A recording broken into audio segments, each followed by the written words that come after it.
Глава 1886. Вторжение дьяволов. Примерно в 1000 километрах позади армии находились группы демонических культиваторов стадии метаморфозы и дьявольских существ высокого уровня, оценивающих друг друга издалека. Они не участвовали в битве, они просто смотрели, как битва разворачивалась у них на глазах. В воздухе над определенной областью океана всплеск черной ци, который простирался настолько далеко, насколько могли видеть глаза, в настоящее время устремлялся к городу на определенном массивном острове.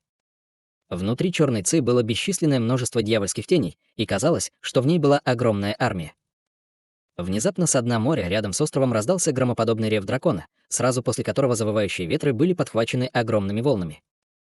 Затем эти волны расступились, и из океана появился лазурный зверь длиной более 100 000 футов. Поверхность головы зверя была покрыта мхом и камнями, что делало невозможным определение его истинного вида. Он бросил взгляд на приближающуюся черную ци с холодным взглядом в мутных глазах, затем открыл свой гигантский рот, напоминавший бездонную бездну. Раздался оглушительный ракочущий гул, и вся поверхность океана задрожала. Вспышки голубого света вырвались из огромной пасти существа в бешенстве, а затем превратились в синие торнадо, которые устремились к черной ци. В черной ци были десятки тысяч дьявольских зверей, но они совершенно не могли сравниться с этими торнадо и были быстро сметены ими. Из-за поразительного количества морской воды, которое было всосано в рот гигантского существа, уровень моря поблизости на мгновение упал, и после того, как все дьявольские твари были поглощены существом, оно закрыло глаза и снова медленно погрузилось в океан. Таким образом, в этот район моментально вернулись тишина и покой, и казалось, что тот грозный всплеск дьявольской ци здесь даже никогда не появлялся. На другом огромном острове на высокой башне вдалеке стояла высокая и широкая гуманоидная фигура, оценивающая все издалека холодным взглядом. Тем временем в городе высшего неба Хань Ли сидел на верхнем уровне пагоды, скрестив ноги. Он делал печать руками, и его глаза были закрыты. Перед ним парила золотая тыква и произведение искусства «Мириады мечей», и он, казалось, находился в особом состоянии погружения. Внезапно он открыл глаза и переключился на другую печать руками, прежде чем указать пальцем на золотую тыкву. Тыква вздрогнула, когда духовный свет вспыхнул на ее поверхности, и появилась серия чрезвычайно ослепительных пятицветных рун. Сразу после этого раздался жужжащий звук, и тыква открылась, после чего изнутри вылетели 5 летающих мечей. Мечи были золотого, желтого, лазурного, красного и синего цветов, и каждый из них был всего около дюйма в длину. Однако все они излучали потусторонний полупрозрачный свет, придававший им очень загадочный вид. 5 летающих мечей издали четкий звенящий звук по приказу Хань Ли, а затем взлетели в воздух, прежде чем высвободить свои способности. Красный летающий меч с глухим ударом превратился в огненную змею длиной около 10 футов, в то время как синий летающий меч выпустил струйки пара, которые мгновенно образовали серию облаков, что очень затрудняло отслеживание меча. Однако самые удивительные способности продемонстрировал, казалось бы, самый приземленный и невзрачный желтый летающий меч. В одно мгновение он удлинился более чем на 100 футов, и духовный свет завихрился над его поверхностью, прежде чем превратиться в слои твердой желтой субстанции. Глядя на меч издалека, казалось, что он стал гигантским желтым каменным мечом, и, когда он рассек воздух, даже пространство вокруг него начало издавать громкий жужжащий звук, ясно указывающий на то, что это был поразительно мощное оружие. Что касается золотого и лазурного летающих мечей, то они не претерпели особых изменений, кроме вспышки ослепительного света. 5 летающих мечей танцевали и преследовали друг друга в воздухе, и казалось, что они обладают очень высоким уровнем духовной природы. Хань Ли со спокойным выражением лица оценил эти летающие мечи, а вскоре после этого сложил печать руками. 5 мечей немедленно вернулись к своим первоначальным формам по его приказу, прежде чем полететь обратно в золотую тыкву. Только тогда Хань Ли обратил свое внимание на произведение искусства «Мириады мечей», и в его глазах появилось слегка торжественное выражение. Он резко поднял руку, чтобы быстро наложить несколько заклинательных печатей, и все они мгновенно исчезли в картине. Произведение тут же начало издавать серию резких звонов, после чего из него вырвался ослепительный золотой свет. Бесчисленные мечи, начертанные на его поверхности, постепенно пришли в движение, а затем быстро увеличились в размерах. Все мечи на картине, казалось, ожили в мгновение ика. Хань Ли издал низкий крик, и поток лазурной духовной ци вырвался из его рта, а затем растворился в произведении искусства. Взрыв металлических лязгов сразу же раздался внутри художественного произведения «Мириады мечей», после чего бесчисленные проекции меча в безумии вырвались из художественного произведения. Внезапно по всему залу разнесся взрыв, леденящий кровь меча. Черный свет вспыхнул из глобелы Хань Ли, и появился его глаз разрушения закона. Пронизывающий черный свет закружился в глазу, когда огромный взрыв духовного чувства вырвался наружу, прежде чем исчезнуть в художественном произведении «Мириады мечей». Золотой свет мгновенно вспыхнул от всех проекций меча в зале, и они начали медленно вращаться вокруг Хань Ли. Поначалу они двигались со скоростью улитки, но всего через несколько вдохов они плыли по воздуху, как маленькие рыбки. Кроме того, они сформировали формирование меча с огромной аурой. Хань Ли внезапно переключился на другую печать рук, готовясь активировать огромную магическую силу в своем собственном теле, но прямо в этот момент произведение искусства «Мириады мечей» вздрогнуло, издав низкий звон, и исходивший из него духовный свет резко померк. Проекции золотых мечей, танцующие в зале, также стали размытыми и нечеткими, прежде чем, наконец, исчезнуть. Почти в тот же момент глаз разрушения закона Хань Ли также исчез. Выражение его лица слегка изменилось, и он повернулся к золотой тыкве и мириадам мечей, нахмурив брови. Золотая тыква была чем-то, что он получил из обширного ледяного царства, и из-за того, что она потенциально могла принадлежать бессмертному, он, естественно, очень высоко ценил ее и постоянно изучал. К счастью, он уже освоил скошенный серебряный текст и текст с золотой печатью. Таким образом, несмотря на то, что метод обработки этого сокровища сильно отличался от тех, что использовались в человеческом мире и мире духов, а летающие мечи в тыкве еще не были полностью очищены, он все же был в состоянии понять некоторые тонкости. Сокровища. В результате он использовал свой собственный анализ и израсходовал некоторые драгоценные материалы 5 элементов, и, в конце концов, ему удалось почти полностью очистить все сокровища. Тем не менее, летающие мечи в тыкве изначально были полностью металлическими, но он усовершенствовал их, чтобы они стали набором летающих мечей из 5 элементов. Таким образом, сокровище определенно не будет таким могущественным, как предполагал его первоначальный владелец, но оно определенно не менее мощное, чем обычное духовное сокровище. Тем не менее, с нынешним огромным богатством Хань Ли сокровище такого калибра не будет для него очень полезным. Таким образом, он планировал осмотреть сокровище, чтобы убедиться, что с ним все в порядке, а затем передать его одному из своих учеников. Что касается феномена, который только что был вызван произведением «Мириады мечей», то это был результат вдохновения, которое Хань Ли черпал из секретной техники определенной иностранной расы. Используя эту секретную технику, он смог усовершенствовать удивительный меч Ци, заключенный в произведении искусства, с помощью специального метода, что позволило ему использовать произведение искусства как обычное атакующее сокровище. Меч Ци в произведении искусства возник в истинном бессмертном царстве, поэтому, если бы он мог полностью использовать и контролировать его, он, несомненно, был бы чрезвычайно мощным. Если даже культиватор интеграции тела будет атакован всем мечом Ци в произведении искусства, он точно будет убит. К сожалению, этот метод улучшения отнимал очень много времени, и он потратил все свое время на улучшение его собственной магической силы, поэтому это произведение искусства было усовершенствовано только наполовину.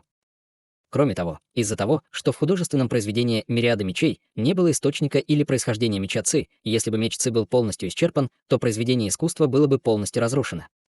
В настоящее время он все еще не полностью изучил искусство наблюдения за мечом, заключенное в произведении искусства, поэтому, прежде чем полностью очистить это сокровище, он не собирался использовать его, если в этом нет крайней необходимости. В противном случае, если искусство наблюдения за мечом будет уничтожено, он потеряет чрезвычайно ценный актив. Потерпев очередную неудачу в своей попытке контролировать художественное произведение «Мириады мечей», Хань Ли просто раздумывал, стоит ли ему попробовать еще раз, когда выражение его лица внезапно слегка изменилось, и он резко потянулся за спиной одной рукой. Огненный шар пронесся через ворота позади него и мгновенно приземлился в его руке. Он сомкнул пальцы вокруг огненного шара, и тот тут же взорвался. В то же время из пламени раздался настойчивый голос Хай Юэтяня. «Учитель, группа старейшин только что прислала кое-кого, чтобы пригласить вас на платформу Небесного обзора. Кажется, начали собираться дьявольские существа, и среди них есть даже высокоуровневые дьявольские существа». Сердце Хань Ли дрогнуло, когда он услышал это, и на его лице появилось задумчивое выражение, когда он пробормотал себе под нос: «Дьявольские существа высокого ранга, а? Хорошо, я думаю, я должен пойти и посмотреть». Затем он провел рукавом по воздуху, чтобы спрятать золотую тыкву и мириады мечей, а затем улетел в виде полосы золотого света. Выйдя из пагоды, он сразу же полетел к границе города высшего неба. С его нынешней скоростью ему потребовалось меньше часа, чтобы добраться до городской стены. В этот момент все небо за городской стеной было наполнено дьявольской ци, и не было видно ни единого луча солнечного света. Казалось, что кто-то применил чрезвычайно мощную технику, чтобы полностью блокировать солнце. Под дьявольской ци был слышен звук боевых барабанов, а в городе небес из гигантских башен выбегали группы одетых в доспехи воинов и культиваторов. У них было либо оружие, либо сокровища, и они летели прямо к назначенным постам с чрезвычайно мрачным выражением лица.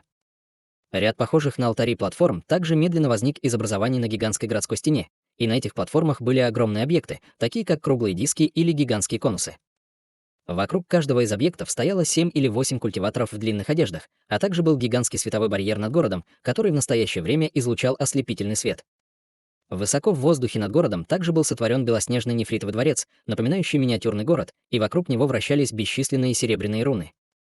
Кроме того, во дворце можно было увидеть бесчисленных охранников в доспехах, а на краю самого высокого пагодоподобного здания во дворце находилось старинное золотое зеркало диаметром около 100 футов. Зеркало в настоящее время отражало ослепительный свет и действовало как замена солнцу, освещая своим мерцающим золотым светом большую часть города.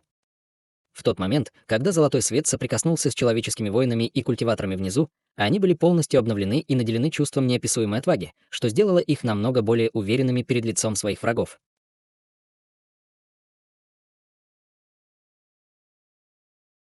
Глава 1887. Битва между людьми и дьяволами. Часть 1. Хань Ли слегка прищурился, когда он бросил взгляд на дворец из белого нефрита, а затем сразу же полетел прямо к нему. Еще до того, как он подошел ко дворцу, стража уже заметила его. Небесная стража в золотых доспехах немедленно повела дюжину или около того охранников в лазурных доспехах, чтобы осторожно приблизиться к Хань Ли. Небесная стража бросила быстрый взгляд на Хань Ли, прежде чем немедленно приветствовать его. «Могу ли я спросить, вы старший Хань? Старейшины приказали мне ждать здесь вашего прибытия. Пожалуйста, позвольте мне сопровождать вас на платформу небесного обзора». «Я действительно Хань Ли». «Пожалуйста, ведите меня», — спокойно ответил Хань Ли. «Да. Пожалуйста, пойдемте со мной, старший», — уважительно сказал небесный страж, сделав приглашающий жест рукой. Остальные охранники в доспехах также почтительно расступились перед ним и встали, сцепив руки за спиной. Таким образом, Хань Ли полетел к высокой платформе во дворце во главе с небесным стражем. На платформе буддийский монах Цзинь Юэ и несколько других старейшин города, которых Хань Ли встречал раньше, в настоящее время смотрели на дьявольских существ, собравшихся за пределами города. Как только они заметили прибытие Хань Ли, все сразу же улыбнулись и тепло поприветствовали его. Буддийский монах Цзинь Юэ был лучше всех знаком с Хань Ли, и он обеспокоенно сказал: «Наконец-то ты здесь, товарищ Даос Хань». Как и предполагали слухи, это дьявольское испытание действительно более жестоко, чем предыдущие. Сердце Хань Ли дрогнуло, услышав это, но выражение его лица не изменилось, когда он спросил: «Как так?» В их рядах много высококлассных дьявольских зверей. «Ты узнаешь, на что похожа ситуация, когда увидишь ее, товарищ Даос», ответил буддийский монах Цзинь Юэ, указывая пальцем вдаль. Хань Ли поднял бровь и посмотрел в этом направлении. С такой высокой точки обзора он мог видеть все за пределами городской стены. Там его встретил вид бесчисленных зловещих дьявольских зверей, растянувшихся на несколько десятков километров. Одного их количества было достаточно, чтобы у наблюдателя побежали мурашки по коже, и в центре этой огромной армии дьявольских тварей находились 5 гигантских дьявольских тварей с телами, напоминающими горы. Они лежали полураспростертыми на земле, глядя на город холодным блеском в глазах. 5 гигантскими зверями были малиновая обезьяна, 2 белые улитки, черная дьявольская птица с когтями и перьями, которые выглядели так, как будто они были сделаны из стали, и трехголовый фиолетовый питон.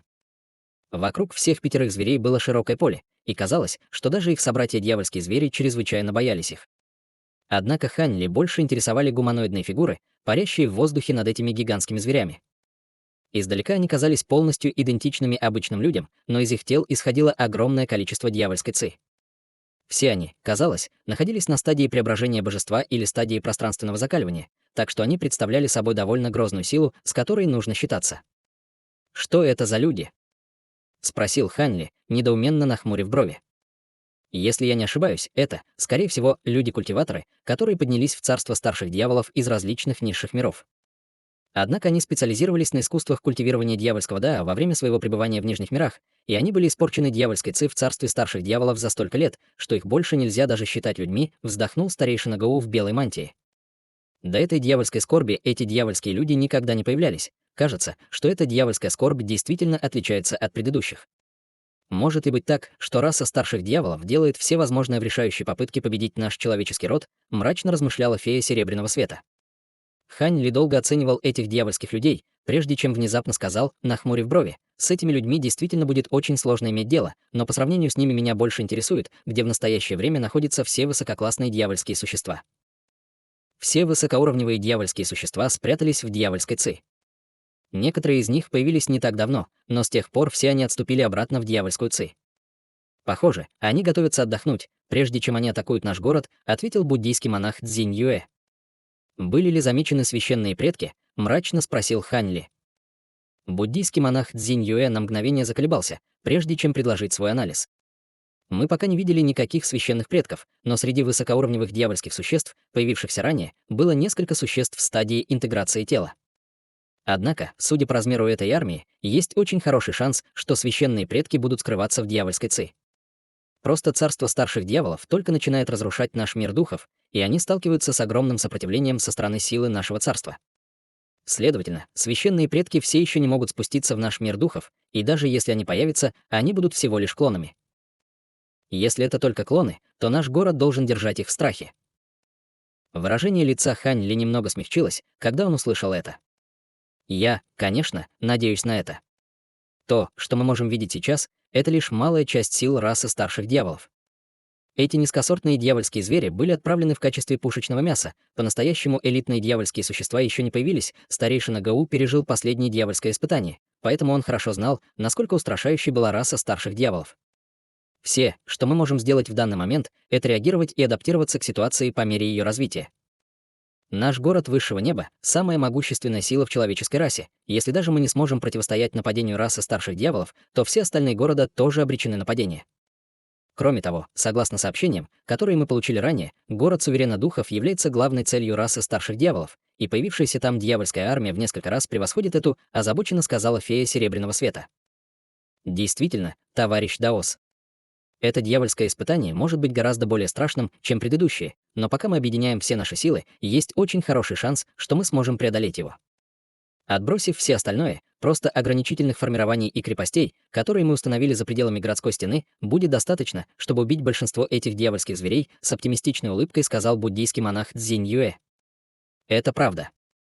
Наш город смог противостоять этой атаке объединенной армии чужеземных существ даже без какой-либо подготовки, и мы кропотливо улучшали оборону города в течение последних 1000 лет, поэтому я уверен, что мы сможем держать расу старших дьяволов в страхе, холодно сказал дородный мужчина в черной мантии, и он, казалось, был очень уверен в защите города.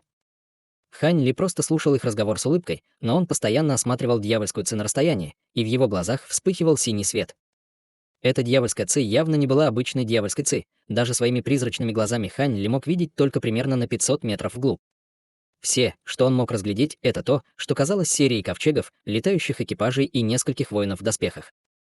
В его глазах появилось холодное выражение, и как раз когда он собирался использовать свою магическую силу, чтобы максимально раскрыть способность своего духовного глаза, пара холодных и неприступных глаз внезапно встретила его взгляд, а затем проследила за ним с расстояния с невероятной скоростью. Сердце Хань Ли дрогнуло, когда он увидел это, и он немедленно отозвал свою способность духовного глаза, когда на его лице появилось мрачное выражение.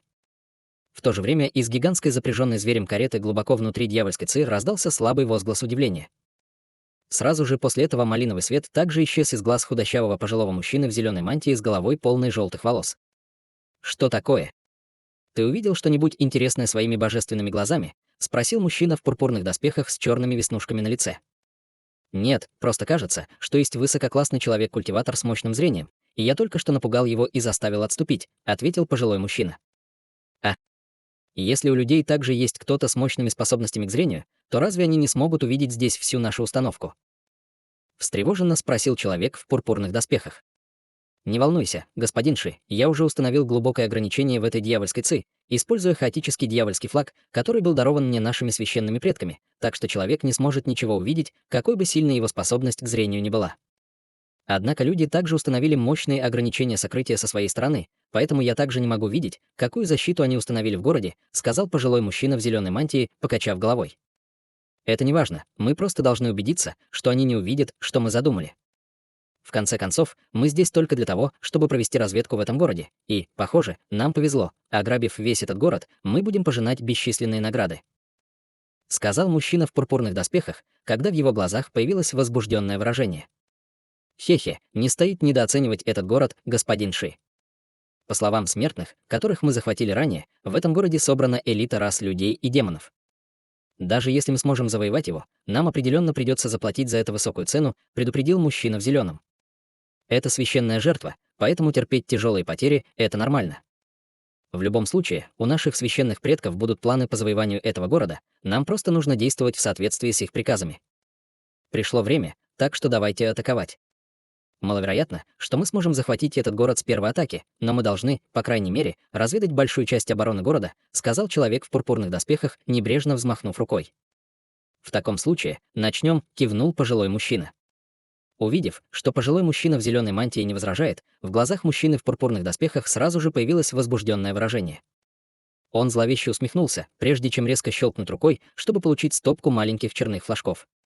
Эти флаги были размером всего около 7-8 дюймов, но на каждом из них была начертана своя глубокая диаграмма, и все они излучали колебания чрезвычайно чистой дьявольской ци. Человек в пурпурной мантии сложил печать руками, затем указал пальцем на маленькие флажки, и два из них мгновенно растворились в воздухе. В следующее мгновение два полчища дьявольских зверей, находившиеся в самом начале войска, тотчас же зашевелились, и все они издали громоподобный рев, устремившись к городу со злобными взглядами в глазах. Сердце старейшины Гоу дрогнуло, когда он увидел это, и он поспешно сказал: «Это двуглавые дьявольские ящерицы и ядовитые дьявольские насекомые. Скажите людям на передовой, чтобы они были особенно осторожны».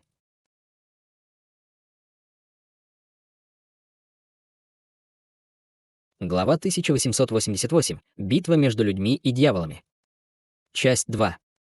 Да, старейшина. Небесный стражник, стоявший рядом, немедленно принял указание, прежде чем улететь в виде полосы золотого света, чтобы передать сообщение.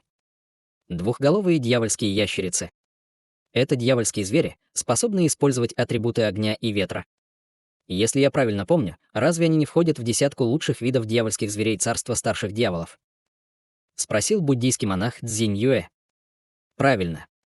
Эти двуглавые дьявольские ящерицы сравнимы только с культиваторами конденсации ци, но их численность просто поразительна.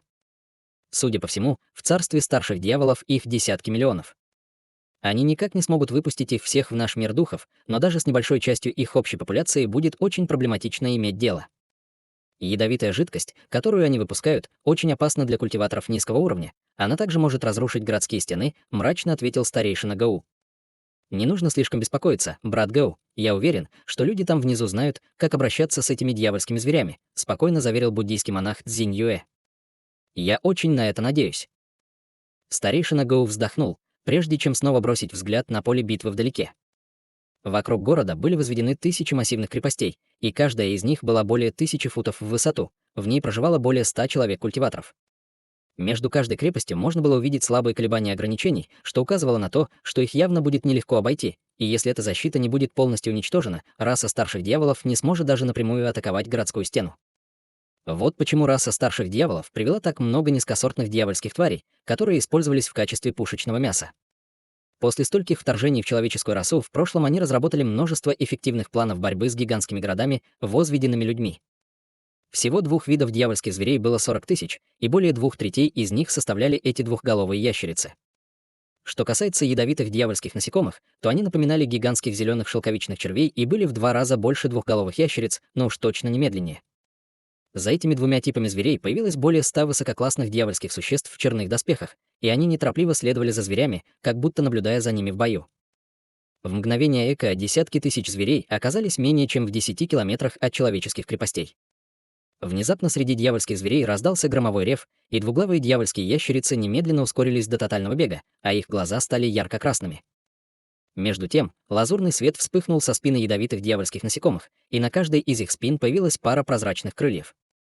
Затем они взмахнули крыльями и поднялись в небо, летя немедленнее, чем мчащиеся галопом ящерицы. Паническое бегство десятков тысяч дьявольских зверей создавало внушающее благоговение и пугающее зрелище, и вскоре они преодолели последние несколько километров между ними и человеческими крепостями. В то же время в воздухе были высококлассные дьявольские существа, вызывающие всплеск черной ци, которая превратилась в черного дракона, который спустился в орду дьявольских зверей, прежде чем резко взорваться. Все дьявольские звери были немедленно окутаны огромным пространством темной черной ци, и когда они были менее чем в 500 метрах от крепостей, бесчисленные огненные шары и клинки ветра внезапно вырвались из темного пространства, устремляясь прямо к крепостям людей. Несмотря на то, что крепости были усилены ограничениями, они определенно не могли противостоять этим атакам и остаться невредимыми.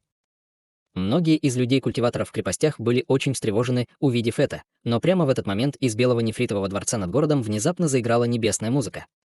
Сразу после этого золотое зеркало над самым высоким зданием дворца внезапно содрогнулось, прежде чем выпустить столб золотого света, который превратился в золотой световой барьер, появившийся перед всеми крепостями.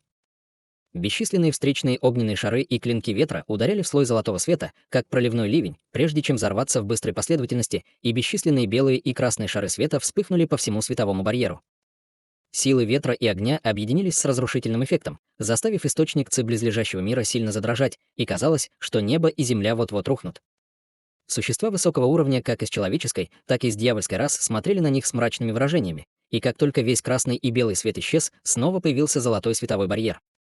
Несмотря на то, каким тонким и хрупким он казался, ему удалось остаться совершенно невредимым после атак, и многие из высококлассных дьявольских существ в воздухе, естественно, были весьма удивлены, увидев это.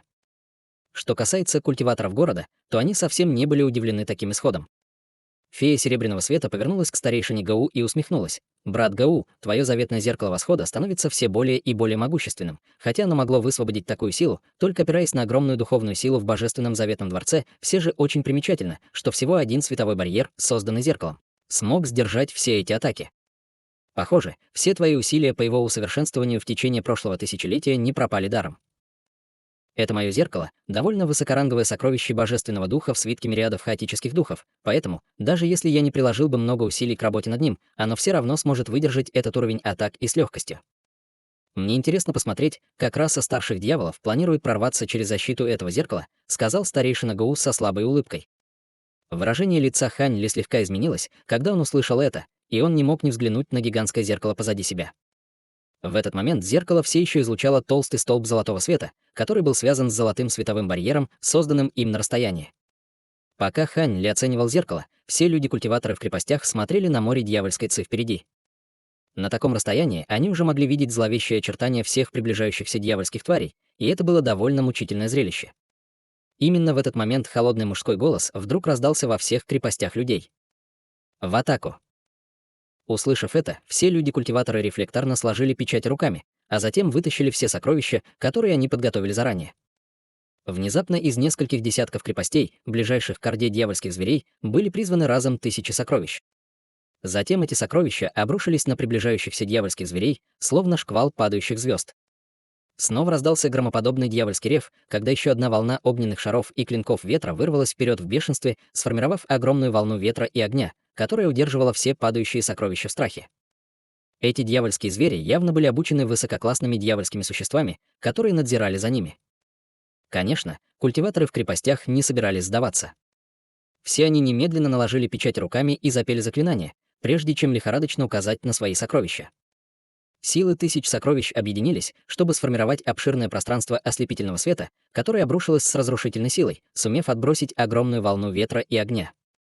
Однако прямо в этот момент несколько тысяч зеленых линий внезапно вырвались из дьявольской ци, ударив по огромному световому пространству наверху, прежде чем взорваться облаками зеленого тумана. Чрезвычайно отвратительный запах сразу же распространился по воздуху, когда облака зеленого тумана окутали все сокровища, не встречая никаких препятствий. Затем последовала удивительная сцена. В тот момент, когда сокровища были окутаны зеленым туманом, большинство из них мгновенно стали зелеными, а исходящий от них духовный свет исчез, прежде чем они рухнули прямо с неба. Однако оставшиеся 300 сокровищ все еще летели сквозь зеленый туман, казалось бы, совершенно нетронутые. Подождите, это необычные ядовитые дьявольские насекомые. Их яд не должен заразить сокровища. Воскликнул старейшина Гоу, увидев это. Все остальные тоже были несколько встревожены, но выражение их лиц по-прежнему оставалось спокойным. Такого незначительного неожиданного поворота событий, естественно, было недостаточно, чтобы вызвать панику у этих культиваторов интеграции тела. Тем временем человек в пурпурных доспехах, стоящий на гигантской запряженной зверем повозке внутри черной ци наверху, радостно кудахтал. Он повернулся к пожилому человеку в зеленой мантии и сказал: «Люди повелись на это». Они действительно подумали, что эти мутировавшие дьявольские насекомые были обычными. Я уверен, что они понесли бы от этого большие потери. Жаль, что этих мутировавших дьявольских насекомых так мало, а их яд действует только на низкопробные сокровища. Иначе мы могли бы приберечь их как козырную карту, с улыбкой сказал пожилой мужчина в зеленом, но в его глазах был и намек на разочарование. Хе-хе, найти мутировавших дьявольских тварей не так-то просто. Нам уже очень повезло, что мы наткнулись на этот рой мутировавших дьявольских насекомых. Кроме того, эти дьявольские твари — всего лишь одноразовые пешки. Мы будем теми, кто по-настоящему завоюет этот город, с небрежным смешком сказал человек в пурпурных доспехах. Это правда, но эти мутировавшие дьявольские насекомые также должны быть в некоторой степени эффективны против формаций и ограничений. Возможно, позже они преподнесут нам еще больше приятный сюрприз, сказал пожилой мужчина в зеленом, выжидающе кивнув. Это, безусловно, возможно. Человек в пурпурных доспехах также с надеждой посмотрел на крепости вдалеке. Потеряв духовную связь со своими сокровищами, люди-культиваторы в крепостях, естественно, не осмеливались больше высвобождать сокровища для нападения на врагов. Вместо этого все они получили указание от лидера основного этапа формирования стоять на формациях, которые уже были выгравированы на земле каждой из крепостей. Затем они перевернули руки, чтобы открыть формирующую пластину, и при поддержке этого культиватора основной формации они начали петь заклинания и в безумии вводить свою магическую силу в свои формационные пластины. Между тем, культиватор формирования ядра сам сделал серию ручных печатей, прежде чем медленно закрыть глаза. В мгновение эко образования под всеми культиваторами начали издавать глухой жужжащий звук, и в центре каждого образования появился шар серебряного света. Затем эти шары света начали быстро вращаться, в то время как гигантская волна огня и ветра, выпущенная двуглавыми дьявольскими ящерицами, отбросила оставшиеся сокровища, прежде чем врезаться в золотой световой барьер. В то же время тысячи струй зеленой жидкости устремились прямо к световому барьеру.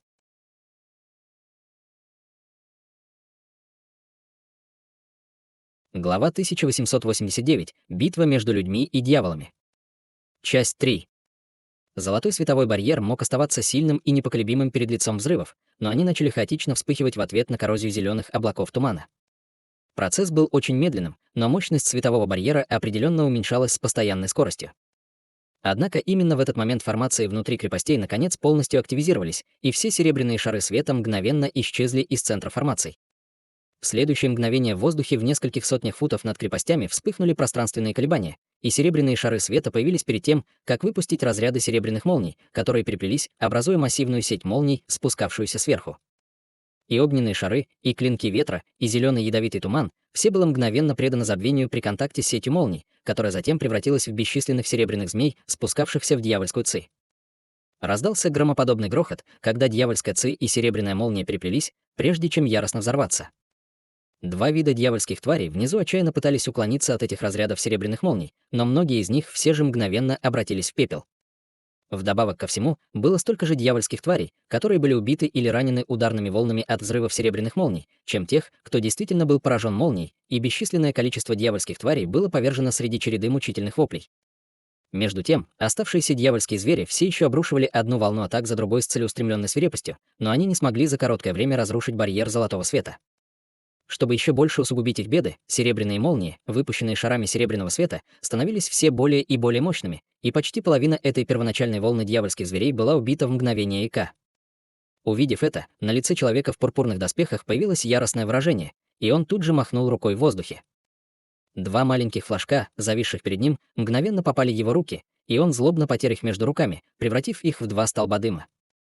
Почти половина оставшихся маленьких флажков затем начала слегка дрожать по его приказу, и белый свет внезапно вспыхнул от тел двух гигантских белых улиток в армии дьявольских зверей. Сразу же после этого они подняли к небу огромные щупальца и издали громоподобный крик, похожий на коровье мычание.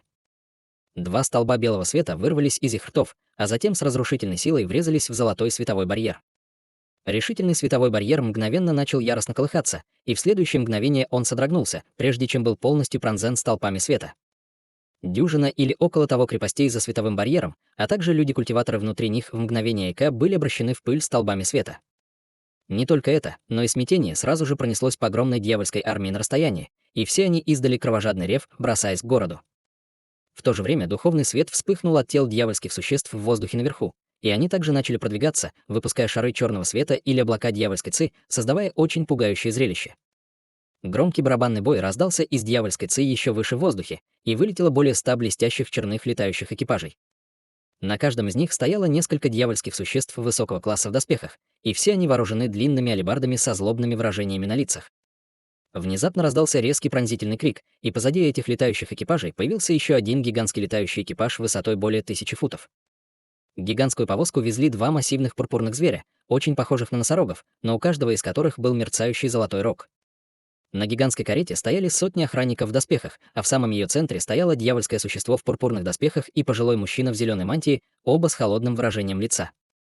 Нанеся серию ударов, раса старших дьяволов, наконец, начала свою настоящую атаку. Все старейшины слегка нахмурились, увидев это. Количество появившихся элитных дьявольских существ было намного меньше, чем они ожидали, по сравнению с тем, насколько свирепой была первая волна атак от предыдущих дьявольских атак. Эти дьявольские звери действительно были довольно могущественными, но они мечтали, если думали, что смогут завоевать город высшего неба самостоятельно. Перед лицом бесчисленных серебряных змей-молний, спускавшихся с небес, армия дьявольских зверей продолжала нестись вперед, не обращая внимания на потери, которые они несли. Достигнув барьера золотого света, они либо высвобождали свои врожденные атакующие способности, либо использовали свои мощные тела в качестве таранов. Тем временем дьявольские существа наверху были заняты контролем своих дьявольских сокровищ, вызывая в воображении все виды дьявольских облаков, чтобы сдерживать как можно больше молний. Что касается летающих повозок с дьявольскими воинами в доспехами, то они остановились примерно в 10 километрах от светового барьера, прежде чем атаковать из своего оружия издалека. Полосы черного света вырывались из летающих экипажей и устремлялись прямо к золотому световому барьеру, а непрерывная череда грохочущих ударов сотрясала все небо.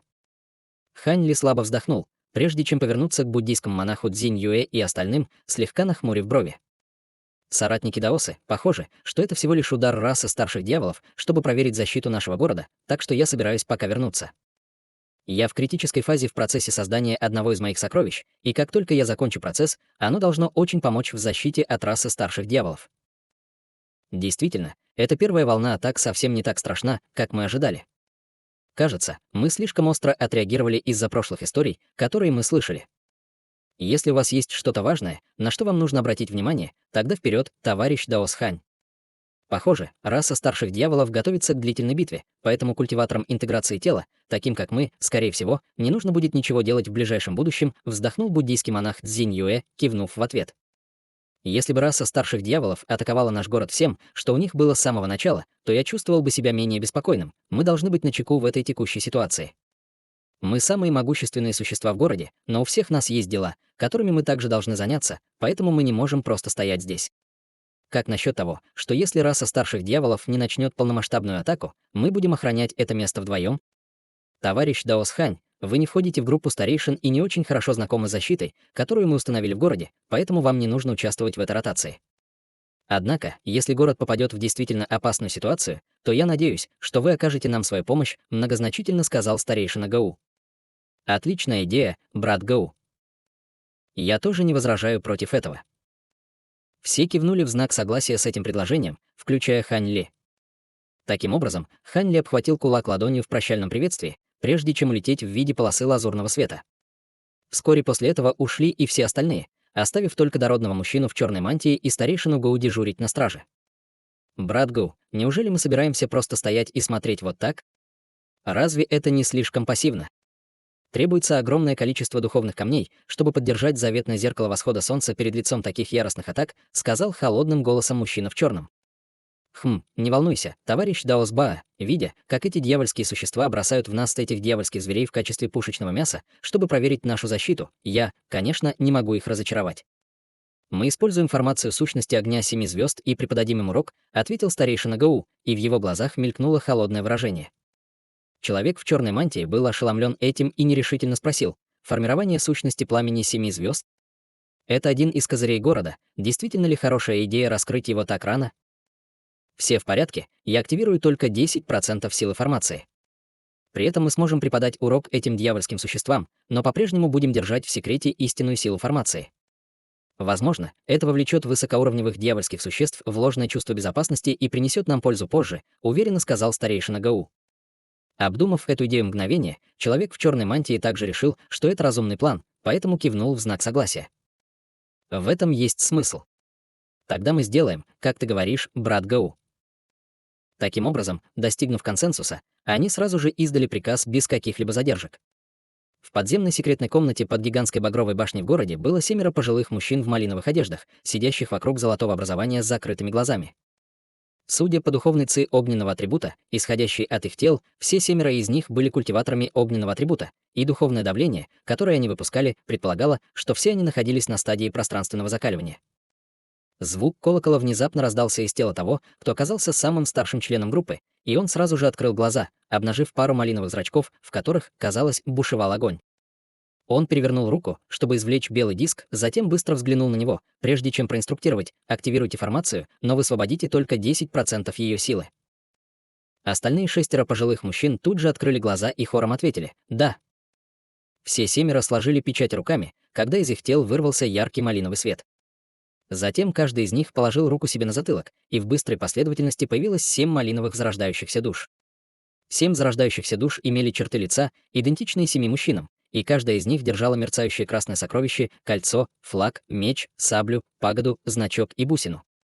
По поверхности этих сокровищ кружился красный свет, и они испускали обжигающие волны тепла, что ясно указывало на то, что они были чрезвычайно чистыми огненными сокровищами. 7 зарождающихся душ начали петь заклинания, и 7 сокровищ огненных атрибутов быстро увеличились в несколько раз по сравнению с их первоначальным размером, а затем медленно продрейфовали к центру формации.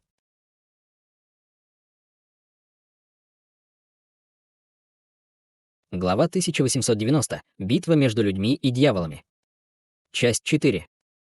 Хань Ли возвращался в свою пещерную обитель, когда внезапно остановился как вкопанный, а затем повернулся и посмотрел вдаль с растерянным выражением лица. В воздухе над городом высшего неба внезапно появились 7 массивных малиновых звезд, окрасив все небо в огненно-малиновый цвет. Даже сквозь слои ограничений, окружавших город, он все еще чувствовал струйки палящей ауры. Все стражники в городе, а также обычные культиваторы, которые медитировали в своих жилищах, естественно, тоже выбежали, чтобы оценить это явление с удивлением в глазах. Как культиватор интеграции тела, Хань Ли был способен чувствовать гораздо больше, чем другие культиваторы, своим духовным чутьем, и, когда он смотрел вдаль, в его глазах мелькнул редкий намек на настороженность. Он чувствовал, что эти 7 багровых звезд наделены огромной силой законов, способных сильно ранить или даже убить его, так как же он мог не встревожиться? Прямо в этот момент над поверхностью 7 звезд внезапно закружился красный свет, после чего в воздухе появилось чрезвычайно глубокое и массивное образование с 7 звездами в центре. Формирование было огненно-красного цвета и охватывало почти половину города. Сразу же после этого сила законов неба и земли сильно заколебалась, после чего все 7 звезд резко размылись, прежде чем превратиться в массивную проекцию огненного ворона, который с криком спикировал с небес. Раздался сокрушительный грохот, и весь город содрогнулся. Затем из-за городской стены поднялось багровое грибовидное облако, которое увеличилось до более чем 100 тысяч футов в высоту. Даже с такого расстояния Хань Ли все еще мог ясно видеть разрушительное грибовидное облако, и оно создавало внушающее благоговение зрелище. Палящее пламя грибовидного облака сдерживалось золотым световым барьером, и казалось, что по обе стороны барьера появились два разных мира. С одной стороны все осталось совершенно неизменным, а с другой полностью превратилось в море пламени. Волны огня, вырывавшиеся из грибовидного облака, растянулись на сотни километров, и все охваченные пламенем дьявольские звери мгновенно обратились в пепел, не в силах оказать никакого сопротивления. Что же касается этих людей-дьяволов, то они, естественно, могли немного сопротивляться своими дьявольскими сокровищами, чтобы защититься, но у них не было достаточно времени, чтобы избежать нападения, охватившего такую обширную территорию, и они также были быстро обращены в пепел среди леденящих кровь криков агонии. Между тем, слой плотного духовного света мгновенно появился над телами 5 гигантских дьявольских зверей, чтобы сдерживать пламя, но было совершенно ясно, что они не смогут долго продержаться перед лицом таких устрашающе высоких температур. Гигантская черная дьявольская птица быстро поднялась в воздух и одним взмахом крыльев превратилась в шар черного света, улетевший на несколько десятков километров. Всего через несколько вспышек она с невероятной скоростью вырвалась за пределы досягаемости всего моря огня. Гигантская темно-красная обезьяна яростно топнула обеими ногами по земле, взмыв в воздух, как падающая звезда. Затем она превратилась в порыв яростного ветра, который, унесся вдаль, насильно разделив все языки пламени на своем пути. Несмотря на то, что она была немного медленнее, чем черная дьявольская птица, она не сильно отставала и тоже быстро вырвалась из огненного моря. Что касается 2 белых улиток и трехголового лилового питона, то они явно были гораздо более неуклюжими и далеко не такими удачливыми.